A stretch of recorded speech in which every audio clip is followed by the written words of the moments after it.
안녕하십니까. 그것이 알고 싶다의 김재욱입니다. 그런데 말입니다. 여러분, 심내혈관 주요 치료비를 혹시 알고 계십니까? 현대의사에서 새롭게 나온 신단보이죠. 심내혈관 주요 치료비가 무엇인지 그것이 알고 싶습니다. 여러분들이 더 알고 싶은 그것, 더 보고 싶은 그것을 알려드리고 보여드리겠습니다. 일단 우리 고객님들의 이야기를 조금 들어봐야겠습니다. 심장과 뇌 치료비가 꾸준히 오르고 있다고 하던데 어떻게 준비해야 할지 모르겠어요. 그리고 진단, 입원, 수술, 혈전 치료 등의 보장들 정말 많던데요. 그 모든 보장을 가입해야 할까요? 게다가 혈관 질환은 재발도 많다고 하던데 너무 무섭습니다. 보장 준비는 정말 어떻게 해야 하죠? 이런 고민들을 모두 한 방에 해결할 수 있는 보장이 무엇일까요? 바로 이대 질환 주요 치료비입니다. 그런데 말입니다. 과거 우리는 이대 질환 주요 치료비를 적극적으로 제한했을까요? 뜻밖의 이야기를 들을 수 있었습니다. 직접 만나보겠습니다.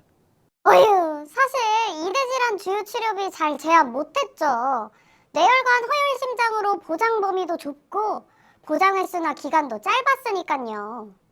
그래서 출시하였습니다. 보장 범위도 넓고 보장 횟수와 보장 기간도 높고 낮은 보험료의 심내혈관 주요 치료비를 출시하였습니다. 심내혈관 질환 주요 치료비는 크게 두 가지입니다. 심내혈관 질환 주요 치료비와 상급 종합병원 심내혈관 질환 주요 치료비로 나누어서 판매가 됩니다. 그런데 말입니다. 심내혈관 질환은 보통 어떤 병원에 내원 후 치료를 할까요? 궁금해졌습니다. 이야기를 조금 더 들어봐야겠습니다. 2021년 심뇌혈관 질환 발생 통계를 보면요. 급성 심근경색의 최초 내원 의료기관 중 상급 종합병원 비중이 42.6%였고요. 뇌졸중 또한 최초 내원 의료기관 중 상급 종합병원 비중이 33.8%였습니다. 그렇습니다. 보험금을 잘 받고자 한다면 최소 종합병원부터 상급 종합병원까지 보장이 되는 심내혈관 주요 치료비를 가입하는 게 바람직할 겁니다. 또한 심내혈관 질환 주요 치료비가 정말 좋은 보장인지 그 근거를 약관에서 찾아보도록 하겠습니다. 심내혈관 질환 주요 치료비의 보험금 지급 사유입니다.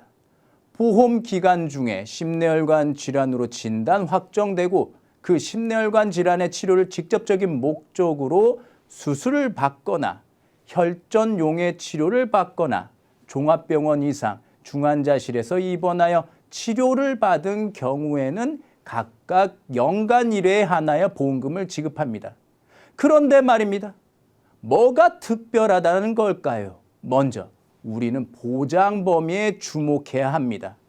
보장 범위가 넓어졌습니다. 대상이 되는 질병 뇌혈관은 이대 질환 주요 치료비와 심내혈관 주요 치료비가 동일합니다. 그런데 말입니다. 심혈관 질환은 다릅니다. 어떻게 된 일일까요? 기존 이대 질환 주요 치료비가 허혈 심장만을 보장하는 데 반해 심내혈관 질환 주요 치료비는 부정맥, 심장염증, 판막 질환 등을 더 보장하고 있습니다. 어떻게 보면 심내혈관 진단비보다도 보장 범위가 더 넓다라는 이야기입니다.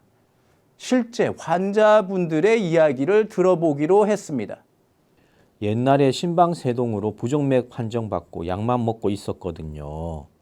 그런데 충격받은 일이 있어서 그런지 2018년도에 고주파 절제술을 했고요. 지금은 섬액으로 인공심박동기 삽입술을 받고 입원 중에 있습니다. 이렇게 허혈 심장에서는 보장받지 못할 다양한 심장질환 환자분들이 있다는 것을 알 수가 있었습니다. 그런데 취재 도중 상급 종합병원에 입원하고 있는 환자분의 가족으로부터 또 다른 가능성에 대해 들을 수 있었습니다. 얼마 전 고혈압에 고지혈증의 약까지 복용 중이셨던 아버지께서 새벽에 심장에 답답함을 호소하시더니 의식을 잃으셨습니다. 심장으로 가는 혈관이 전부 수축되어 있어서 혈관 확장제 주사를 맞으셨고 스텐트 시술까지는 받지 않으셨어요. 그래서 중환자실에서 이틀 정도 입원해 계시다가 집으로 오셨어요. 정확한 병명은 변이형 협심증이라고 하셨고 평생 약만 잘 복용한다면 사는 데는 지장이 없다고 하더라고요. 그렇습니다. 심내혈관 주요 치료비는 수술이나 혈전용의 치료를 받지 않고 단지 중환자실에 입원한 환자들도 보장을 받을 수 있다라는 겁니다. 그래서 보장 범위가 매우 중요한 판매 기준입니다. 그런데 말입니다. 심장과 뇌질환이 같이 발생하는 환자분들도 볼 수가 있었습니다. 어찌된 일일까요?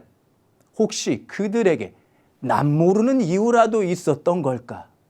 심장과 뇌질환이 발생하는 상관관계가 어떠한지 전문가와 함께 분석해 봤습니다. 심장병은 뇌졸중에 이어 우리나라 두 번째로 중요한 사망 원인입니다. 그런데 뇌졸중과 심장병은 서로 밀접한 관계가 있습니다. 심장질환이 있으면 심장에 혈전이 생기기 쉬우며 이 혈전이 떨어져 나와서 혈관 속을 흘러다니다가 뇌혈관을 막으면 뇌경색이 생기게 됩니다.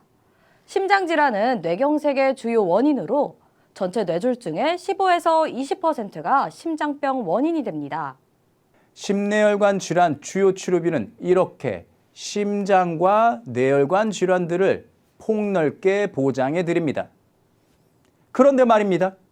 심내혈관 질환 주요 치료비의 특별함은 그뿐만이 아닙니다. 과거 이대 질환 주요 치료비는 연간 1회 보장인데 반해 심내혈관 주요 치료비는 연간 최대 3번 보장이 가능합니다. 심내혈관 질환 수술, 혈전용의 치료, 중환자실, 종합병원, 요양병원 제외 입원의 경우 시 각각 연간 1회, 최대 3번 보장을 하겠다라는 겁니다. 그런데 말입니다. 정말 최대 3번 보장받는 경우가 있을까요? 궁금해졌습니다. 실제 환자분들의 이야기를 조금 더 들어봐야겠습니다. 아버지가 뇌졸중으로 갑자기 쓰러지셨습니다. 바로 가까운 종합병원 중환자실로 옮겨서 혈 전용 해제를 투여하였지만 혈전이 잘 녹지 않았습니다. 그래서 대퇴동맥으로 들어가서 혈전 제거술을 한 상태입니다. 처음엔 편측마비, 언어장애를 보였는데 시술 이후에는 마비는 풀린 것 같아요. 그렇습니다. 만약 심내혈관 질환 주요 치료비를 잘 가입한다면 이와 같은 심내혈관 질환 수술, 혈전용의 치료, 중환자실 입원 모두 각각 최대 3번 보장을 한꺼번에 받을 수도 있겠습니다. 게다가 말입니다. 심내혈관 질환 주요 치료비는 보장 기간도 높습니다. 과거 이대 질환 주요 치료비는 진단일로부터 10년간만 보장하는 데 반해 심내혈관 질환 주요 치료비는 전 보험 기간을 보장합니다. 그러니까 최대 연간 3번씩 전 보험 기간을 걱정 없이 보장해 드리겠다는 겁니다. 그런데 말입니다. 심내혈관 주요 치료비의 특별함은 이게 끝이 아닙니다. 납입 면제를 더 해드립니다. 기본적인 상품 납입 면제와 더불어 해당 특약의 추가 납입 면제 혜택이 있습니다. 심내혈관 질환으로 수술, 혈전용의 치료, 중환자실, 종합병원, 요양병원 제외 입원 시에도 납입 면제를 더 해드리겠다는 겁니다. 그런데 말입니다. 이 놀라운 보장과 혜택의 보험료는 어떨까요? 궁금합니다. 심내혈관 질환 주요 치료비는 과거 이대 질환 주요 치료비의 70% 수준으로 30% 정도가 저렴합니다. 그리고 상급 종합병원 심내혈관 질환 주요 치료비는 과거 이대 질환 주요 치료비의 30%, 35% 수준으로 70% 이상 저렴합니다. 지금까지 심내혈관 질환 주요 치료비의 그것을 알려드리고 보여드렸습니다. 그런데 말입니다. 설계는 해보셨습니까? 저는 여러분들이 보장 범위가 넓어지고 보장 횟수와 보장 기간이 높아지고 납입 면제 제도도 좋아지고 보험료까지 저렴해진 심내혈관 주요 치료비를 잘 판매하는지 잘 제한하는지 끝까지 지켜보겠습니다.